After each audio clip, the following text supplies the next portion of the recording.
2차 세계대전 중에 그 아우슈비츠 나치 강제 수용소에서 가족을 잃고도 홀로 어렵게 생존하였던 한 사람이 있었어요. 그의 이름은 빅터 프랭클이라는 사람인데 오스트리아의 굉장히 유명한 심리학자가 되었습니다.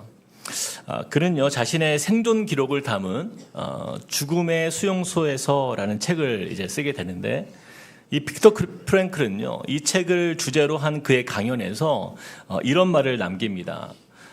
인간은 결핍 속에서 의미를 발견하는 존재다. 인간은 결핍 속에서 의미를 발견하는 존재다. 이 빅터 프랭클은요, 우리의 인생은 마치 자신이 경험했던 어떤 그런 극한의 어려운 상황 속에서 겪는 그러한 커다란 결핍의 문제들을 경험할 때도 있지만, 그러나 인간은 누구나 그들이 처한 모든 삶의 자리에서 우리는 크고 작은 결핍을 가지고 있다라는 것을 말합니다. 그리고 이 결핍이 있으므로 우리 인생에 의미를 찾게 된다라는 것이죠. 저는 이 말에 크게 공감이 되었습니다. 이곳에 계신 여러분들 중에도 자신의 인생을 돌아보면 마음의 구멍이 펑 뚫린 것처럼 무엇으로도 채워지지 못한 그 결핍으로 인한 그 마음의 공허함과 또 아픔, 또 그리고 상처를 가지고 살아온 인생이었음을 아마 대부분 인정하실 것입니다.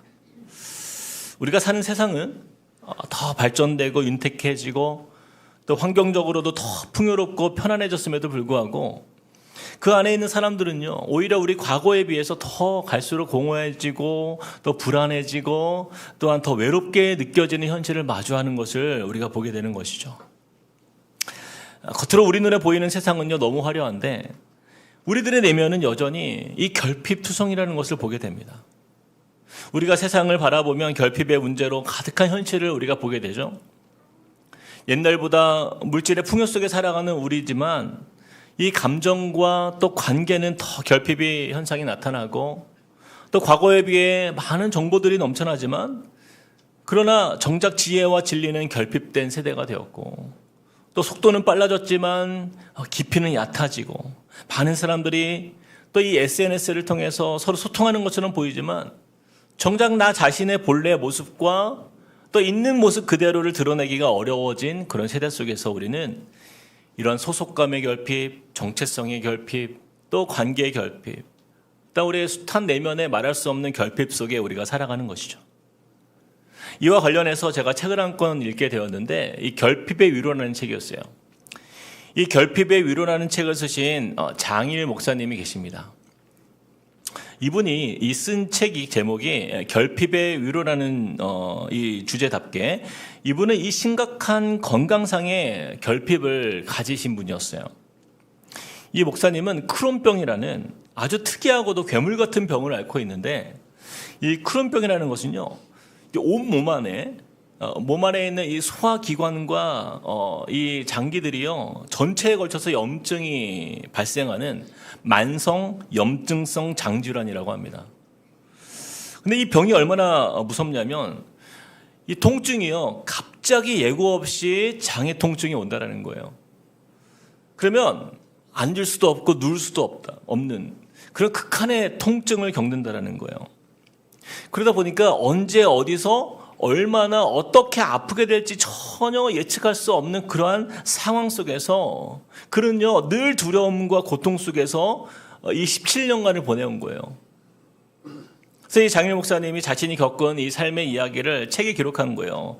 바로 이 책 제목이 결핍의 위로인 것입니다. 제가 책의 내용을 보면요, 내 인생의 가장 큰 불행처럼 여겨진 이 크론병이라는 결핍 속에 나는 한없이 무너질 수밖에 없었고, 날마다 패배감 속에서 자신의 연약함을 마주하는 자리에서 아픔을 견뎌야 했다. 이제 그런 고백을 함께 나눕니다. 그러나 이 책의 제목이 이 결핍의 위로라는 이 표현처럼 그는요, 이 크론병 때문에 경험한 결핍의 아픔에 그가 사로잡히지 않고 이 결핍을 통해서 위로를 얻는 은혜를 경험하게 되는 거예요. 여러분 생각해 보세요. 어떻게 결핍이 나에게 위로가 될 수 있는가? 우리가 상식적으로 이 결핍은 여러분, 결핍은 결핍 자체로 우리 삶의 마이너스의 의미 아닙니까? 결핍은 불행과 직결된 단어 아닙니까? 그래서 누구도요, 우리는 결핍을 겪고 싶지가 않은 거예요. 근데 어떻게 이 장일 목사님은 이 결핍이 그의 인생의 위로가 될 수 있었을까? 보니까요, 그는요, 자신이 남들보다 아파 보니까, 남들이 가진 것들을 내가 가져보지 못해 보니까, 그가 깨달은 것이 바로 이것이라는 거예요. 넘침보다 비어 있음에서 오는 은혜가 더 크다.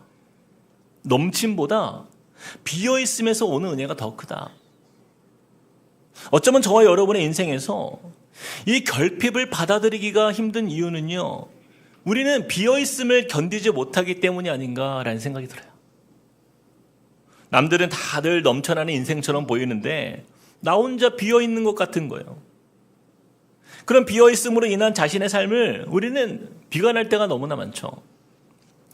그런데 이 비어 있음이 이 나의 인생의 상처요, 아픔이 아니라 오히려 이것이 은혜가 될 수 있는 것은 이 비어진 우리의 인생이 이대로 끝나지 않기 때문이라는 거예요. 남들이 가진 것들, 또 남들에게 있어 채워진 그것들과는 비교할 수 없는 가장 특별하고 가장 좋은 곳으로 우리 인생을 그 비어있는 그곳에 채워주시는 한 분이 계시기 때문이에요. 저는 오늘 말씀을 통해서 바로 그분의 이야기를 좀 나눠보려고 합니다. 오늘 본문에 보면요, 한 여인이 등장해요. 근데 이 여인은요, 바로 이 비어있음의 삶을 살았던, 다시 말해서 결핍으로 얼룩진 인생을 살았던 한 여인이 등장합니다. 자, 오늘 말씀에 보면 그녀가 홀로 우물에 물을 길러 나오는 모습을 우리가 보게 되는데, 여러분 그 시각이 언제인지 한번 보시기 바랍니다. 6절 한번 볼까요? 몇 시라고 나오죠? 때가 6시쯤 되었더라. 여기서 6시라는 의미는 유대인의 시간을 6시라고 말하는 거예요. 우리 한국 시간으로, 이 현대에 쓰는 우리의 시간으로 계산해 보면 정오 12시를 말합니다. 자, 중동의 이 사마리아 지방에 정오 12시다라고 한다면 가장 더운 시간이에요. 가장 해가 뜨겁고 해가 높은 시간입니다. 그런 시간에 우물에 나온 거예요. 당시의 문화는 보통 우물에 물 길러 나올 때는요, 낮에 뜨거운 사막의 열기를 피하기 위해서 아침 새벽이나 또는 저녁 시간에 물을 길러오는 것이 일반적인 여인들의 습관이었어요. 그런데 이 사마리아 여인은 일부러 이 해가 뜨겁게 내리쬐는 정오 시간에 홀로 물을 길러 나온 거예요. 다시 말해서 사람들의 눈을 피해서 사람들이 없는 시간에 일부러 그 시간을 찾아 우물을 찾아온 것입니다. 사람들과는 어울리기 어려운 특별한 사연이 있었다라는 증거예요. 그런 이 여인의 삶이요, 결코 평범하지 않다라는 것을 우리는 이 말씀을 통해서 짐작할 수 있는 거예요. 자, 이 사마리아 여인의 생각에는 늘 그랬듯이, 오늘도 그랬듯이 이 시간에는 그 우물가에 아무도 없을 것이라는 생각을 하며 찾아간 그곳에 전혀 뜻밖의 인물을 만나게 돼요. 우리 함께 6절과 7절을 읽어볼까요? 같이 시작. 거기 또 야곱의 우물이 있더라. 예수께서 길 가시다가 피곤하여 우물 곁에 그대로 앉으시니 때가 6시쯤 되었더라. 사마리아 여자 한 사람이 물을 기르러 왔음에 예수께서 물을 좀 달라 하시니. 자, 그 우물가에 누가 먼저 계셨어요? 그렇죠. 예수님이 그곳에서 이 사마리아 여인을 기다리고 계셨던 거예요. 그리고 예수님이 말을 건넵니다. 물을 좀 달라. 물을 좀 달라. 이 여인은요, 매우 당황스러웠을 거예요. 이 시간에 나 말고 다른 누군가가 이 우물가에 있다는 사실도 너무나 놀라운 일인데, 이 사회적 통념상 당시의 상황에서 낯선 남자가 여인에게 말을 걸지 않는 문화였기 때문에, 그리고 또 유대인과 사마리아인은 서로 대화 자체를 금하다시피 했기 때문에 이렇게 말을 거는 예수님의 모습은 이 여인에게 있어서 예상치 못한 갑작스러운 만남이자 대화의 자리였던 거예요. 이처럼 여러분, 예수님과의 만남은요, 이렇듯 어느 날 갑자기 예상하지 못한 날 우리에게 다가오는 것입니다. 오늘 우리 새생명 축제라고 해서 이렇게 초대받아 오신 분들이 계시는데, 아마 여러분들 가운데서도 아마도 이 지인의 갑작스러운 초대의 제안에 당황해 하셨을 거라고 저는 생각해요. 또는 예상하지 못한 초대였을 것입니다. 그러나 이 자리에 이렇게 오신 것은요, 예수님께서 이 사마리아 여인을 우물가에서 먼저 오셔서 기다리신 것처럼 예수님께서 여러분을 만나시고자 여러분을 기다리신 자리가 바로 이 시간, 이 자리라는 것을 믿으시길 바랍니다.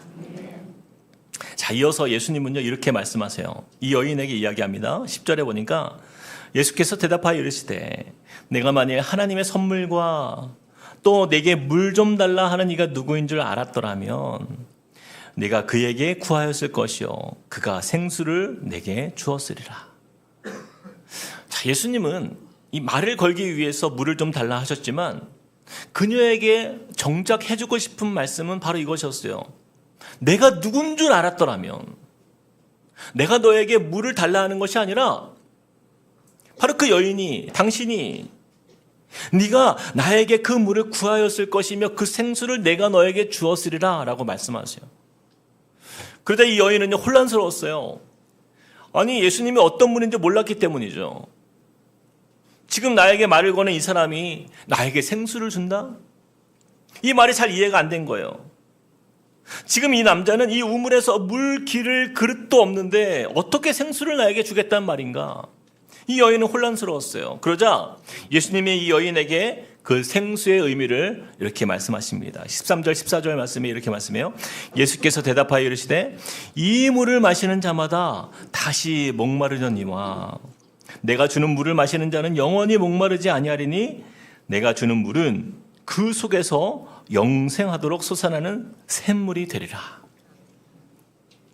지금 예수님은 두 가지 물을 설명하고 있어요. 먼저는 사마리아 여인이 길러온 그 우물을, 다시 말해서 육신을 위한 물이죠. 그 물을 먼저 이야기합니다. 그리고 두 번째 물은 영원히 목마르지 않는 생수에 대한 말씀이에요. 여러분, 우리 인간의 몸은 신체적으로 물은 절대적으로 필요한 것이죠. 여기 계신 그 누구도 물 없이 세상을 살아갈 수 없습니다. 우리 인체의 70%가 물로 이루어졌다라고 합니다. 여러분, 물이 없으면요 약 5일에서 7일 이내에 탈수로 사망한다라고 해요. 그만큼 물은 우리의 생명에 있어서 가장 중요한 것이죠. 그래서 이 사마리아 여인이 지금 우물가에 온 이유가 뭐예요? 물이 필요하기 때문 아닙니까? 물이 없이는 살아갈 수 없기 때문에 마땅히 내가 살려면 물이 있어야 하기 때문에 이 우물을 찾아온 거예요. 그러나 예수님의 말씀을 보세요. 이 물을 마시는 자마다 다시 목마르려니와. 이 우물물은 잠깐 목마름을 해결해 주지만 근본적인 목마름의 해결은 줄 수 없다라는 거예요. 일시적이라는 거예요. 여러분, 이것이 무슨 의미일까요? 우리 인생의 결핍이 그렇다라는 거예요. 여러분, 세상을 살아가는 저와 여러분의 인생에 우리가 얼마나 많은 것들로 우리의 결핍을 채워보려고 애를 씁니까? 우리가 돈을 많이 벌려고 하는 이유가 뭐예요? 우리가 부자가 되면 내 문제가 해결될 것이라 믿어요. 또 사업이 번창하여 성공의 자리에 이르면 내 결핍이 없어지지 않을까, 그런 생각을 합니다. 또는 내 자녀가 좋은 대학 또는 좋은 직장에 들어가면 우리 가정에서 겪는 결핍이 사라지지 않을까, 그렇게 생각하고 믿는 거예요. 지금 내가 처한 내 건강, 내 관계, 또 내 고민의 문제들의 결핍을 채움받기 위해서 세상의 우물가를 서성이는 인생이 바로 우리의 인생인 것이죠. 그러나 여러분, 이 땅에 그 무엇도 근본적인 결핍을 해결해 주지 못한다는 것을 예수님은 말씀하고 있는 거예요.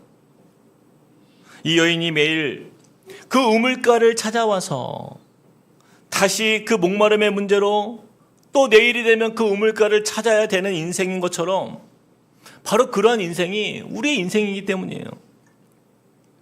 그래서 세상의 수많은 사람들은요, 이 내면의 목마름을 가지고 어떻게든 그것을 채워보고자 애를 쓰면서 나아가지만 결국에는 더 큰 갈증을 얻게 될 때가 많습니다. 이런 마음의 공허함과 외로움을 채워보고자 술에 중독되기도 하고 게임에 중독되기도 하고 또는 일에 중독되면서 이런 것들로 우리가 일시적인 만족을 잠깐 얻을 수는 있지만 더 큰 갈증 속에 더 자극적인 것을 찾아 깊은 공허감 속에 헤매는 인생을 살아가는 것을 우리는 보게 되는 거예요. 그러나 중독은 마치 바닷물과 같아서 목마른 자가 바다의 짠물을 마시면 그 갈증이 더 깊어지는 것처럼 우리 인생의 참된 해결은 세상에서 얻을 수 없는 것입니다. 자, 그런데 보세요. 지금 이 사마리아 여인이요, 여느 때와 다름없이 우물가를 찾아왔어요. 그런데 지금 누구를 만난 거예요? 그렇죠, 예수님을 만난 거예요. 이 말을 다시 말하면 지금 이 여인은 우물가를 만난 게 아니라 결과적으로 예수님을 만난 것입니다. 어떻게 해요? 예수님께서 그녀가 찾는 이 우물가에 직접 찾아와 주셨기 때문이에요. 그리고 그곳에서 그녀를 기다리고 계셨고 맞아 주셨기 때문이에요. 그리고 예수님은 말씀하십니다. 너에게 정말 필요한 물은 이 우물물처럼 마셔도 또 목마른 그런 물이 아니란다. 예수님은 그런 우리의 육신의 물보다 더 중요한 물이 있다는 것을 말씀하고 있는 거예요. 14절 말씀에 이렇게 말씀해요. 우리 같이 한번 읽어볼까요? 시작. 내가 주는 물을 마시는 자는 영원히 목마르지 아니하리니 내가 주는 물은 그 속에서 영생하도록 솟아나는 샘물이 되리라. 예수님은 이 사마리아 여인이 평생에 경험해보지 못한, 또 마셔보지 못한 새로운 물을 소개하고 있어요. 영원히 목마르지 않는 물, 그 속에서 영생하도록 솟아나는 샘물을 주신다 약속하고 있습니다. 여인은요, 아니 세상에 어떻게 그런 물이 있을까? 나는 그런 물을 들어보지 못했는데 궁금해서 말하는 거예요. 주여, 그런 물을 내게 주사 목마르지도 않고 또 여기 물길로 오지도 않게 하옵소서. 사랑하는 여러분, 이 사마리아 여인은요, 물 때문에 우물가를 찾았지만 그러나 결과적으로는 그곳에서 그 영혼의 갈증을 해결해 주시는 예수님을 만난 거예요. 우리가 예수님을 만나야 하는 이유가 바로 여기에 있는 것입니다. 자, 이제 보세요. 예수님은요, 이 여인의 인생에 가장 중요한 그 인생의 결핍의 문제를 이야기하십니다. 4장 16절 말씀에 이렇게 말씀해요. 이르시되 가서 내 남편을 불러오라. 가서 내 남편을 불러오라. 뜻밖의 이야기였어요. 예수님께서 이 여인에게 갑자기 물 이야기를 하다가, 생수의 이야기를 하다가 갑자기 가서 내 남편을 불러오라. 우리가 이 말씀만 보면요, 너무나 이해가 안 됩니다. 왜 이런 말을 하시지? 그러나 예수님은 지금 이 여인의 마음에 가장 큰 결핍을 보고 계시는 거예요. 내 남편을 불러오라. 이 말씀을 통해서 그 여인의 대답을 듣습니다. 나는 남편이 없나이다. 그러자 예수님은요, 기다렸다는 듯이 말씀하세요. 18절 19절 말씀에 이렇게 말씀해요. 너에게 남편 5이 있었고 지금 있는 자도 내 남편이 아니니 네 말이 참되도다. 그러자 19절 말씀에 여자가 이르되 주여 내가 보니 선지자로소이다. 사실 이 여인은요, 남편에 대한 이야기하는 것이 불편했어요. 그래서 예수님께서 내 남편을 불러오라 했을 때 자신의 그 과거에 있었던 아픔의 상처들, 그 이야기를 다시 언급하는 것이 마음에 어려움이 있었어요. 그래서 저는 남편이 없습니다. 그냥 이 한마디로 더 이상 그 아픔을 꺼내기 싫어했던 거예요. 근데 예수님 뭐라고 말씀하세요? 너에게 5명이나 되는 남편 과거에 있었지만 그들조차도 너의 남편이 아니니 네 말이 참되도다. 여러분, 세상에 남편이 5명이나 되기까지 얼마나 그 과정 속에서 상처와 아픔에 시달린 인생이었을지 우리가 상상이 되시죠? 그녀의 가장 큰 결핍은요, 사랑이었던 거예요. 이 남자와 함께 살면 그 속에서 내가 사랑받을 수 있을까? 그러나 5번의 결혼을 통해 매번 실패한 거예요. 그 사랑을 얻고자 애쓰고 노력했지만 모두 실패하고 또 상처로 얼룩진 인생이 되었던 거예요. 당시 이스라엘의 문화는요, 이혼이 3번만 허용되었어요. 근데 지금 이 여인은 그 규범마저도 지킬 수 없을 만큼 큰 결핍의 방황 속에 있었던 것입니다. 그러다 보니까 그런 소문들이 이 여인을 얼마나 괴롭게 했을까요? 주위의 사람들이 이 여인을 향하여 손가락질하고 또 보이지 않는 곳에서 수군거리고 또 비난의 눈으로 그녀를 보았을 거예요. 그렇게 이 여인은 공공장소인 우물가에 올 때도 사람들의 눈을 피해서 홀로 찾아왔던 거예요. 근데 예수님의 반응을 보세요. 예수님의 반응은 세상 사람들과 같지 않습니다. 5번이나 결혼한 이 여인을 향해서 비난하거나 손가락질하지 않으세요. 책망하지 않으세요. 따뜻한 사랑의 음성으로 말씀하십니다. 너에게 남편 5이 있었고 지금 있는 자도 내 남편이 아니니 내 말이 참되도다. 이 여인은요, 정신적 공허함과 소외감 속에 살면서 자신이 선택한 남편과의 사랑 안에서도 이 안정을 누릴 수 없었던 인생이었음을 그 누구도 알아주지 못했는데 지금 예수님께서 그녀의 인생의 그 결핍을 알아봐 주시는 거예요.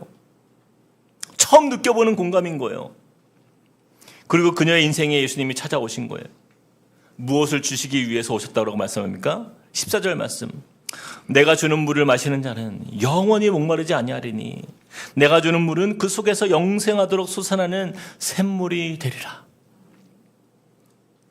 이 여인은요, 그동안 5번이나 남편이 바뀌는 그 위험을 감수하면서까지 그녀는 사랑을 찾아 나섰지만 어느 곳에서도 채워지지 않는 그 공허감 속에 살았고 또 그 갈망 속에 살았던 그녀의 모습 속에 늘 언제나 상처만 받았는데 상처 입은 나를 진실로 대면해 주시는 그 예수님, 그리고 아무도 돌아보지 않는 내 인생에 먼저 찾아와 주신 그 예수님, 그리고 내 인생의 모든 갈증으로부터 자유케 하시기 위해서 영원한 생수를 주시기 위해 찾아오셨다라는 그 예수님을 만나게 된 거예요.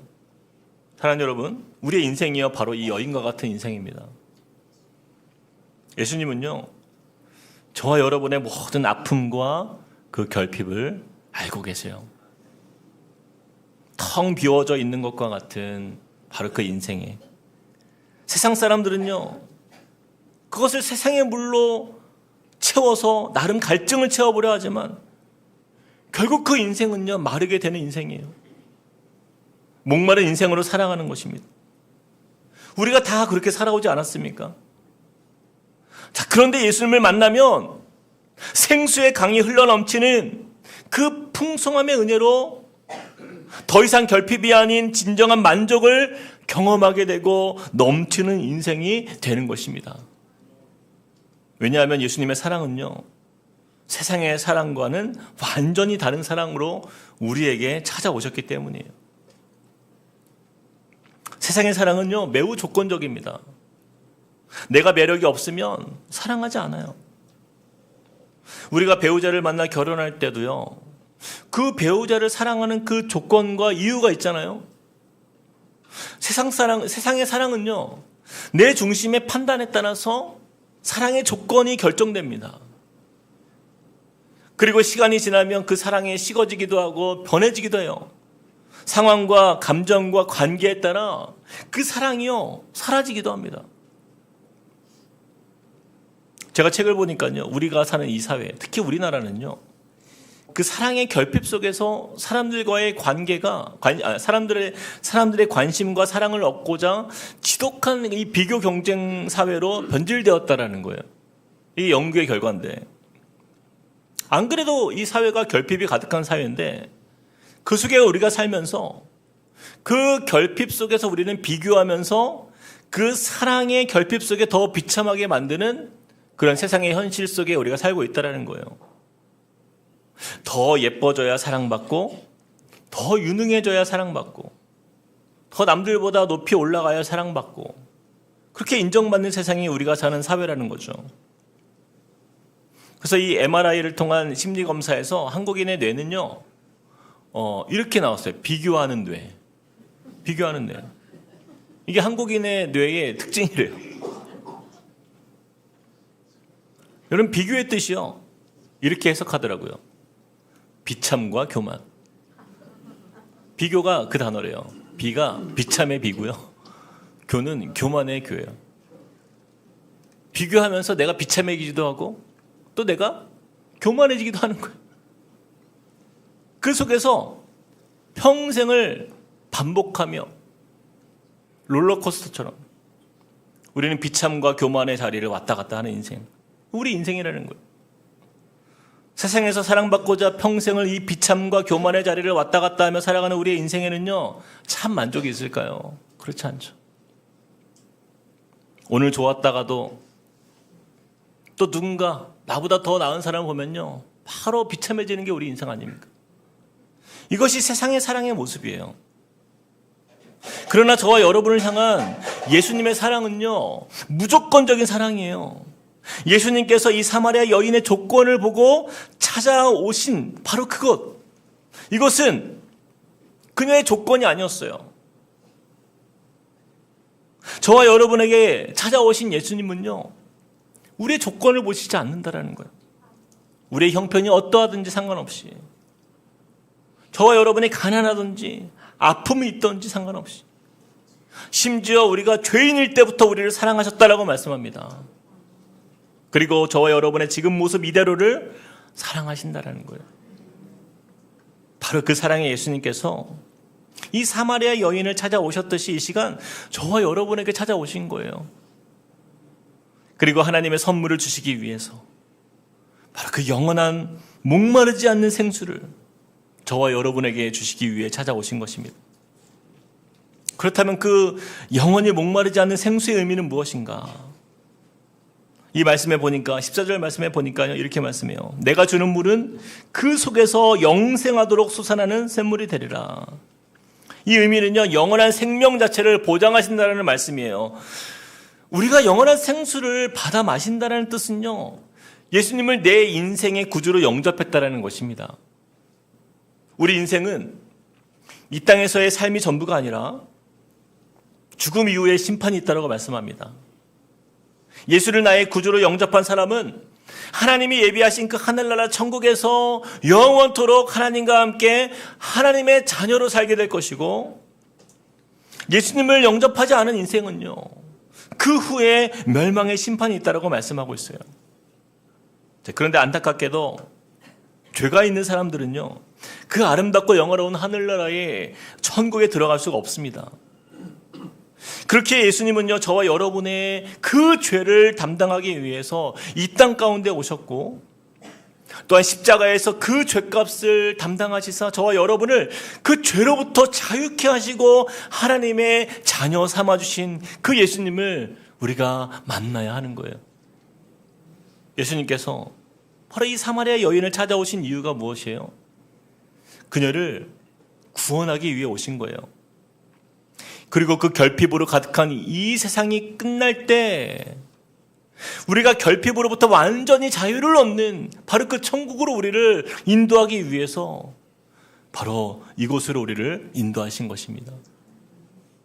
저는요, 이곳에 계신 저와 여러분 모두가 오직 예수님만이 그 결핍을 채워주실 뿐 아니라 결핍으로부터 영원히 자유를 얻고 한 번도 경험해보지 못한 참 사랑의 기쁨이 무엇인지, 그 풍성한 인생이란 어떤 인생인지를 예수님을 만남으로 누리시는 저와 여러분 되시기를 주님의 이름으로 축복드립니다. 제가 말씀을 마치면서 한 사람의 이야기를 좀 들려드리려고 해요. 우리가 잘 아는 가수 중에 노사연 씨라고 아마 아십니까? 가수 그 유명한 노래가 있죠. 만남, 이런 노래가 있잖아요. 우리 만남은 우연이 아니야. 네, 제가 잘 부를 수 있는데 원래 아침이라. 예전에 제가 그 노사연 씨를 집회에 초대해 본 적이 있어요. 그러면서 이제 노사연 씨하고 이제 깊은 대화를 나눌 수 있는 시간이 있었는데, 이 노사연 씨가요, 가수로서 치명적인 건강에 문제가 있었대요. 저는 몰랐어요, 그랬는지. 듣고 보니까 한쪽 귀가요, 돌발성 난청이 있대요. 어느 날 갑자기 난청이 왔는데, 이 난청이 오니까 가수로서 어떤 음은 들리고 또 어떤 음은 들리지 않는 경우가 생긴다는 거예요. 그러니 정확한 음을 노래해야 되는 게 이 가수로서는요, 이건 치명적인 거예요. 굉장히 큰 위기인 거죠. 그래서 이제 가수로서의 생명이 끝날 수 있는 절망적인 상황을 그냥 경험한 거예요. 근데 이뿐이 아니었어요. 그의 삶에 여러 가지 문제가 있었는데 또 하나의 문제는 남편과의 관계에서 큰 갈등과 좀 상처가 깊어진 거예요. 가정에서 겪는 이 결핍의 아픔이 이 견딜 수 없는 슬픔이었다라는 거예요. 부부가요, 남처럼 정말 멀어진 그런 관계 속에서 이 노사연 씨는 밤마다 화장실에서 숨어서 울었대요. 너무 외로우니까. 그래서 그 공허한 시간들을 보냈다라는 거예요. 이 정도 힘들면 뭐 정말 너무나 마음에 어려움이 있을 텐데 그런 와중에 사랑하는 어머니마저 중환병에 걸린 거예요. 그래서 어머니가 병원에 입원해 있는데 그 어머님을 돌보기 위해서 이제 병원에 있으면서 그 간호하면서 정말 삶의 모든 것이 다 무너진 것처럼 느껴지는 거예요. 지칠 대로 지친 이 노사연 씨가 처음으로 그 자리에서 무릎을 꿇고 기도했다고 합니다. 그때 하나님을 찾은 거예요. 너무나 힘드니까. 너무나 마음이 어려우니까. 근데 그때 이 노사연 씨가 예수님을 만난 거예요. 아무도 알지 못하는 이 혼자만의 극심한 결핍 속에 있었던 노사연 씨 마음에 예수님은 이런 감동을 주셨다는 거예요. 누구에게도 말 못했던 그 외로움들을 내가 다 알고 있단다. 내가 다 알고 있단다. 마치 사마리아 여인의 인생이 남들에게도 말할 수 없었던 5 남편을 만났지만 여전히 사랑받지 못한 인생을 살았던 그녀의 인생에 예수님이 찾아오신 것처럼 이 노사연 씨의 인생은요, 그 예수님을 만남으로 그때부터 삶의 회복과 소망의 빛이 임했다라는 거예요. 그래서 제가 물었어요. 그래서 만남이 나왔냐? 근데 그건 아니라고 하더라고요. 그랬으면 더 좋았을 것 같은데 그건 아니라고 하더라고요. 근데 그녀가 깨달은 거예요. 내가 예수님을 찾은 게 아니라 예수님께서 나를 찾아오셨다. 그때 깨달았다는 거예요. 과거에는 노래하는 자리에서 막 겉으로는 웃고 괜찮은 척했지만 항상 내면은 외롭고 깊은 공허감 속에 살았는데 이제는 예수님을 만나고 나니까 이전에 경험해보지 못한 그 위로와 평안을 얻고 보니까 행복을 나누는 사람이 이제 될 수 있었다라는 거예요. 물론 지금도 여전히 귀가 온전치 않아서 노래할 때 보청기를 꽂고 노래를 하고 있어요. 그러나 이제는 그녀가 이렇게 이야기해요. 있는 모습 그대로 나를 받아들일 수 있다고. 그것이 전혀 내 삶의 문제가 되지 않는다라고. 그렇게 나 자신을 사랑할 수 있는 삶을 살게 되었다라는 거예요. 특별히 남편과의 관계 속에서도 이제는 사랑으로 용납하고 회복하는 자리에서 남편을 받아들일 수 있는 자리까지 나아간 거예요. 저는 이 앞서 소개해드린 그 결핍의 위로라는 책을 통해서 보았던 그 고백, 넘침보다 비어있음에서 오는 은혜가 더 크다. 우리가 비어있는 인생이기 때문에 우리는 예수님을 만날 수 있는 것입니다. 그 결핍으로 비어있는 우리 인생에 예수님이 우리를 만나주심으로 그분께서 그 비어있는 곳에 예수님의 사랑으로 채워주시는 거예요. 사랑하는 여러분, 결핍은 하나님이 우리를 이끄시는 또 하나의 방식임을 여러분 꼭 기억하시길 바랍니다. 우리에게 부족함이 있기 때문에 우리는 갈망할 수 있는 거예요. 바로 그 갈망의 자리에 예수님께서 찾아오십니다. 우리는 그 갈망을 바라보고 있지만 예수님은 그곳에서 우리를 기다리고 계세요. 그리고 바로 오늘 이 자리에 예수님은 저와 여러분을 초대하셨어요. 그리고 말씀하십니다. 내가 주는 물을 마시는 자는 영원히 목마르지 아니하리니 내가 주는 물은 그 속에서 영생하도록 솟아나는 샘물이 되리라. 오늘 예배를 통해서 우리의 채워지지 않는 영적 갈증을 채워주시는 그 예수님, 날마다 우리 삶의 기쁨으로 넘치게 하시는 그 예수님의 풍성함을 우리가 경험하길 원해요.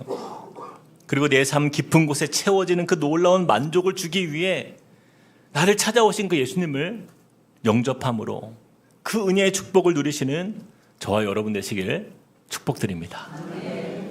우리 말씀을 좀 기억하면서 함께 이 시간 찬양했으면 좋겠는데요. 이 사마리아 여인의 삶이요, 바로 나의 삶의 모습이에요. 우리의 삶의 모습이에요. 그래서 이 여인의 고백을 담은 노래입니다. 이 가사가 저는 저와 여러분의 가사의 고백이 되었으면 좋겠어요. 우리 마음에 텅 비어 있는 그 빈자리를 예수님께서 이 시간 채워주시겠다 약속하세요. 자, 우리 같이 찬양의 고백을 가지고 우리 노래 불러보겠습니다. 우물가의 여인처럼 난 우물가의 여인처럼 난 구했네. 헛되고 헛된 것들을 헛된 것들. 그때 주님 하신 말씀, 그때 주님 하신 내 세매와 말씀. 생수를 마셔라. 내 세매와 생수를 마셔라. 오 주님 채우소서. 오 주님 채우소서. 나의 잔을 높이 듭니다. 나의 잔을 높이 듭니다. 하늘 양식 내게 채워주소서. 하늘 양식 내게 넘치도록 채워주소서. 넘치도록 채워주소서. 많고 많은 사람들이 찾았었네. 많고 많은 사람들이 찾았었네. 헛되고 헛된 것들을 헛되고 헛된 것들. 그러나 주 안에 감추인 보배, 주 안에 우리 주님이 채워주시는 은혜는 세상 것과 비길 수 없네. 세상 것과 난 비길 수 오 없네. 주님 채우소서. 오 주님 채우소서. 나의 잔을 높이 듭니다. 나의 잔을 높이 듭니다. 하늘 양식 내게 채워주소서. 하늘 양식 내게 채워주소서. 넘치도록 채워주소서. 넘치도록 채워주소서. 내 친구여 거기서 돌아오라. 내 친구여 거기서 돌아오라. 내 주의 넓은 품으로 내 주의 넓은 우리 주님 너를 반겨. 우리 주님 너를 그 사랑의 넓은 품에 안아주시니 넓은 품에 오 주님 안아주시니. 채우소서. 오 주님 채우소서. 나의 잔을 높이 듭니다.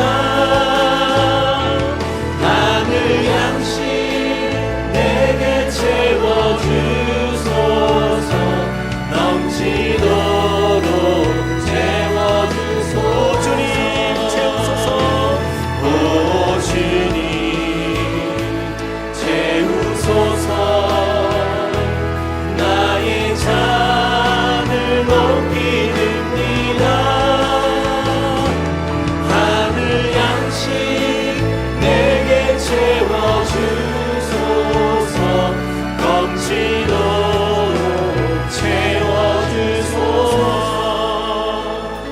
한번 같이 한번 눈을 감아볼까요? 이 시간에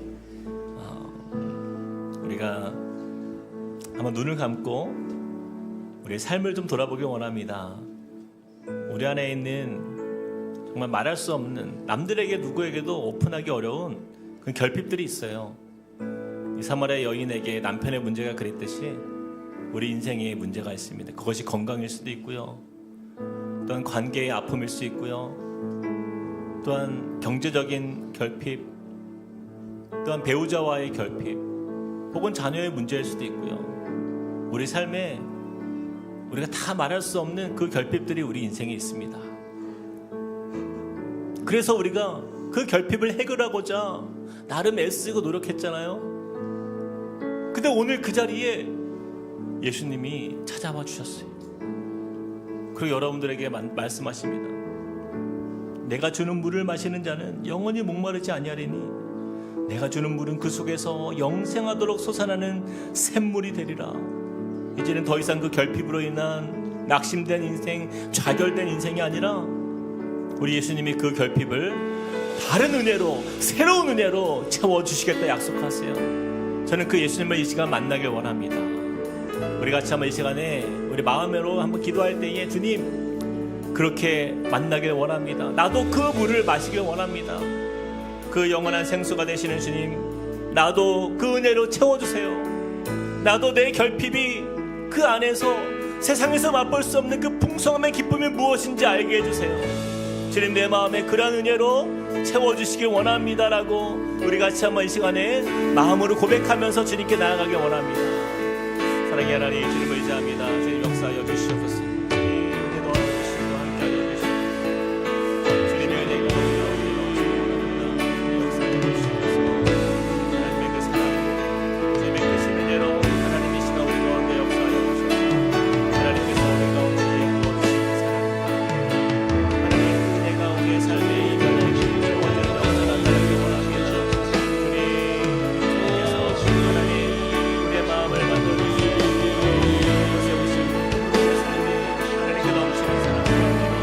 하나님 채워주시기 원합니다. 하나님 더 이상 그 결핍이 아픔이 아니라 더 이상 이것이 내 삶의 의미가 아니라 그 결핍 속에서 인생의 의미를 발견하는 우리 모두가 되게 하여 주시옵소서. 하나님 그렇게 우리 성도님들의 삶에 역사를 하나님 내 만남과의 의미, 내 은혜가 하나님 우리 가운데 놀라운 주님 우물가의 이 여인처럼 하나님 우리를 사랑하시는 그 예수님의 그 사랑이 하나님 그 은혜의 기쁨이 하나님 우리 가운데 하나님 고백되어지게 하여 주시옵소서. 주님 그리하여서 인생의 자유함과 진정한 행복의 은혜를 맛보는 우리들이 될 수 있도록 주님 역사해 주시고 하나님 그 시간 우리를 만나 주시옵소서.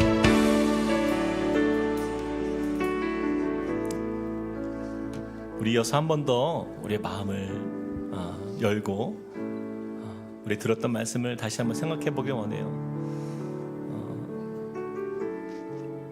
예수님 말씀하세요. 우리 가운데 찾아오시지만 그러나 우리가 마음의 문을 열지 않으면 우리 주님은 인격적이시기 때문에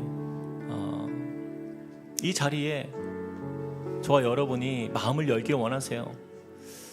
그리고 그 우리의 삶에 정말 예수님이 받아들여지는 역사, 바로 그 은혜를 원하십니다.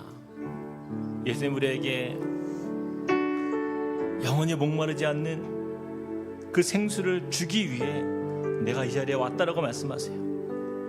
우리 이 시간에 그 주님을 좀 받아들이기 원합니다. 예수님, 그동안 내 인생이 사마리아 여인처럼 그렇게 매일 반복되는 갈증 속에 고통 속에 살았던 인생입니다. 이제는 이 고통이 멈추길 원합니다. 예수님을 영접하길 원합니다. 예수님을 받아들이길 원합니다. 예수님 내 삶에 오셔서 이 여인이 얻었던 이 은혜처럼 주님 나도 예수님을 통하여서 정말 하나님의 자녀가 되는 은혜, 하나님의 사람이 되어서 정말 주님 이 땅을 살지만 그러나 이 땅에서 받는 고통과 아픔과 외로움 속에 사는 인생이 아니라 감사가 넘치는 삶, 기쁨이 넘치는 삶, 또한 사랑이 넘치는 삶, 행복이 무엇인지를 깨닫는 그런 은혜의 삶이 될 수 있도록 예수님 내 마음 가운데 오시옵소서. 그래서 우리를 구원하시는 그 예수님의 그 사랑이 무엇인지 알게 하여 주십시오. 우리 한 번 더 마지막으로 우리 같이 한번 기도하겠습니다. 사랑과 은혜 하나님 주님을 의지합니다. 주님 우리가 아버지 하나님 사랑합니다. 하나님 믿음의 역사 그 은혜 안에서 하나님 우리의 마음을 저한테 올려드립니다. 주님 우리가 세상을 살지만 주님 이것이 우리가 외로운 인생이 아니라 주님이 우리의 인생길의 동반자가 되어주시고 그런 소망이 되시는 믿습니다. 우리의 모든 결핍을 채워주시고 함께 하시는 그 사랑 안에 우리가 이 자리에 있음을 믿습니다. 하나님 이곳에 오신 모든 분들 하나님 그 예수님을 통하여서 하나님 진정한 삶의 행복과 감사와 삶의 소망이 무엇인지를 경험하는 시간 되게 하여 주시고 하나님 영생하도록 솟아나는 샘물의 기쁨 주님 그 은혜의 기쁨이 우리 삶에 이루어지는 역사가 나타나도록 은혜 더하여 주시옵소서. 주님 그리하여서 우리 모든 성도들의 삶을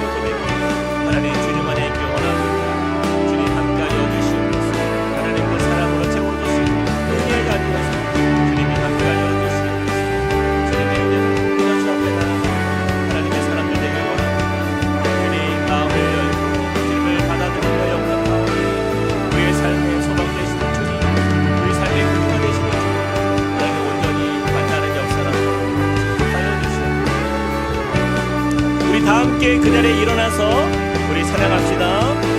폭풍 속을 걷고 있을 때 그대 폭풍 속을 걷고 있을 때 비바람을 마주해야 할 때 비바람을 마주해야 할 때 불빛조차 보이지 않아도 빛조차 보이지 않아도 그대 혼자 걷지 않을 거예요. 그대 혼자 걷지 않을 거예요. 두려움 앞에서 하늘을 보아요. 외로운 그대여 외로운 그대여 걱정 마요. 꿈꾸는 그 길을 또 걷고 걸어요. 그대 혼자 걷지 않을 한 번 더 고백합시다. 우리 폭풍 속을 걷고 있을 때 그대 폭풍 속을 걷고 있을 때 비바람을 마주해야 할 때 비바람을 마주해야 할 때 불빛조차 보이지 않아도 빛조차 보이지 않아도 그대 혼자 걷지 않을 거예요.